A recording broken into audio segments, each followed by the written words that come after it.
This is this is the challenge problem on page 11-12 in your notes. So we're going to start with this, and then I'm also going to talk about real gases in this section. So for this challenge problem, it says a gaseous compound made of phosphorus and fluorine has the empirical formula of PF2. We know its density, we know the temperature, and we know the pressure. Calculate the molecular mass and molecular formula. Well, this takes us back a couple of chapters where we learned about empirical and molecular formulas, and it combines information that we've learned in working with the gas law.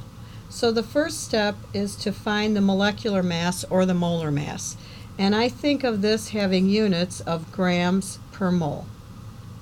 So we can use the ideal gas law to find the number of moles of gas, and then we can use information that was provided in the problem to find the molar mass. So I started by changing all of my units. 23.0 degrees Celsius becomes 296.2 Kelvin. I changed my pressure 750 torr to become 0.987 atmosphere. I did that by dividing by 760 torr, the conversion factor. And now I'm ready to use the ideal gas law. PV equals nRT. I want to solve for N, so I rearrange. N is PV over RT. So now I can plug this in. Pressure 0.987 atmospheres times my volume. Oh, I don't know what my volume is, and this is a problem that makes this part of the challenge problem. So I go back and look at the information that was provided, that the density of this material is 5.60 grams per liter, and since the molar mass and the density don't change depending on sample size, I just said, well, I'll work with 1 liter. That'll make my life easier.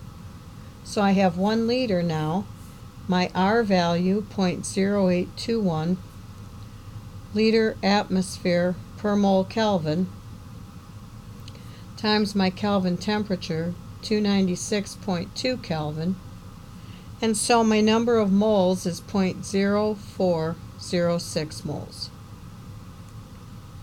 Now, I made the assumption that I was working with 1 liter, and since the density is 5.6 grams per liter times my 1 liter, I have 5.60 grams in my sample. Now all I have to do is divide. 5.60 grams divided by 0.0406 moles is equal to my molar mass, 138 grams per mole. So I've now answered the first part of the question, find the molecular mass or find the molar mass. Now for the second part, find the molecular formula, I go back to what we learned a few chapters back where we talked about empirical and molecular formulas. The empirical formula is PF2. So I have to calculate effectively the molar mass or the empirical mass of PF2, and this was 68.97 grams per mole. I got that off the periodic chart. Now I take my molar mass, 138 grams per mole, divided by my empirical mass, 68.97 grams per empirical formula unit, and that's about equal to 2. So I multiply by 2, so PF2 times 2 gives me an answer of P2F4, and this is the molecular formula.